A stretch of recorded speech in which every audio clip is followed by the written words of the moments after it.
বর্তমান ক্ষমতাসীন সরকার আমাদের আশা আকাঙ্ক্ষার প্রতিফলন করবে, এই আশা নিয়ে আমরা এই নির্বাচনে স্বতঃস্ফূর্তভাবে অংশগ্রহণ করি এবং আমরা জানতাম যে আমাদের আশা আকাঙ্ক্ষার সরকার নির্বাচিত হয়েছে।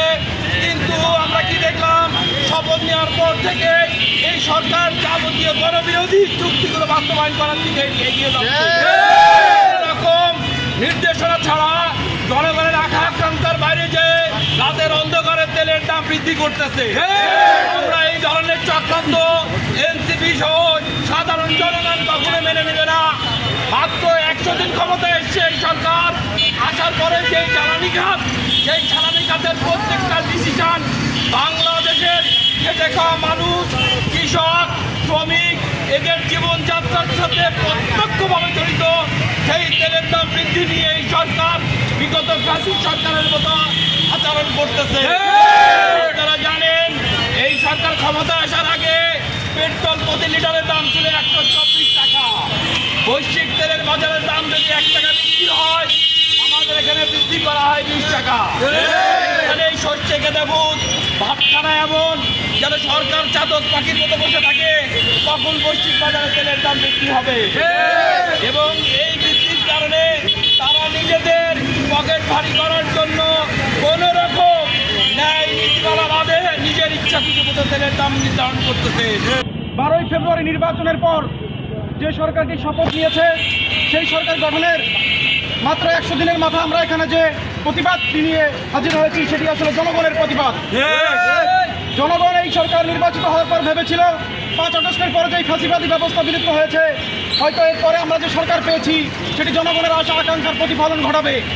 বাজারে খাদ্যের দাম বৃদ্ধি পাবে, বাজারে খাদ্যের দাম বৃদ্ধি পাওয়ার যে ট্রেন্ড ইতিপূর্বে চালু ছিল সেটি থেকে হয়তো বিস্তার পাওয়া যাবে। বাজারে নিত্য প্রয়োজনীয় দ্রব্যের মূল্য বৃদ্ধি হয়তো এখন থেকে বিস্তার পাওয়া যাবে। অথচ আমরা দেখেছি কি, এই সরকার নির্বাচিত হওয়ার পর এখন পর্যন্ত তৃতীয়বারের মতো জ্বালানি তেলের দাম বাড়লো। পূর্ব 2বার নির্লজ্জের মতো বলা হয়েছিল যে বিশ্ব বাজারে তেলের দাম বেড়েছে, ইরান আমেরিকা যুদ্ধের ফলে হরমুজ প্রণালী বন্ধ হয়েছে। সেটি বাস্তবতা ছিল বলে আমরা আসলে তখন কিন্তু মেনে নিইনি। আমরা তখন কোনো প্রতিবাদ করিনি যে বিশ্ববাজারে যেহেতু একটি সংকট চলছে, সেই সংকটের অংশ হিসেবেই হয়তো বাংলাদেশেও তেলের মূল্য বৃদ্ধি যৌক্তিক। কিন্তু এখন এসে আমরা দেখলাম কি, যে আবারও সেই বিশ্ববাজারে তেলের দাম বৃদ্ধির অজুহাতে আবারও এই সরকারের জ্বালানি মন্ত্রী প্রতিমন্ত্রী নির্লজ্জের মতো বলছেন যে আমরা 5 টাকা করে তেলের দাম বৃদ্ধি করলাম। রাতারাতি 1 জুন থেকে আজকে সেই তেলের দাম বৃদ্ধি কিন্তু কার্যকর হয়েছে। এরপরে কি হবে? বাজারে খাদ্যের দাম বাড়বে, নিত্য প্রয়োজনীয় দ্রব্যের দাম বাড়বে। বাজারে যেই খেটে খাওয়া মানুষ, যেই রিক্সা চালায়, যারা অটো চালায়, যারা হচ্ছে ট্রাক চালায়, বাস চালায়, সে সবার কিন্তু আসলে কষ্ট বৃদ্ধি পাবে। জ্বালানি তেলের দাম বৃদ্ধির ফলে যানবাহনের ভাড়া বাড়বে, ফলে এটি কিন্তু একটি জনদুর্ভোগের সৃষ্টি করবে। এই সরকারকে যদি কেউ মনে করে যে তারা আসলে জনগণের যে আশা আকাঙ্ক্ষা প্রতিফলন ঘটানোর যে আশা আকাঙ্ক্ষা ছিল তাদের মধ্যে, সেটি কিন্তু তারা কোনোভাবেই প্রতিফলন করতে পারছে না, বাস্তবায়ন করতে পারছে না। ফলে আমরা বলতে চাই, এই সরকার নির্বাচিত হওয়ার 100 দিনের মধ্যে আসলে জনগণের কোনো আশা আকাঙ্ক্ষা প্রতিফলন না করে উল্টো জনবিরোধী যে সমস্ত চুক্তি ছিল, জনবিরোধী যে সমস্ত আইন ছিল, সেগুলো তারা আবার ফিরিয়ে এনেছে। যে 5 আগস্টের ফলে যে সংস্কারের চিন্তা আমরা করেছিলাম, সেই রাষ্ট্রীয় সংস্কারও কিন্তু তারা বাস্তবায়ন করতে পারেনি। ফলে একদিকে যেমন তারা জনগণের যে আশা আকাঙ্ক্ষা নিত্য প্রয়োজনীয় দ্রব্যের দাম কমাবে, সেটি যেমন বাস্তবায়ন করতে পারেনি, একইভাবে কিন্তু যেই ফ্যাসিবাদী ব্যবস্থা উৎপাদনের জন্য আমরা যেই সমস্ত সংস্কারের কথা বলেছিলাম, সেগুলো বাস্তবায়ন করে নাই।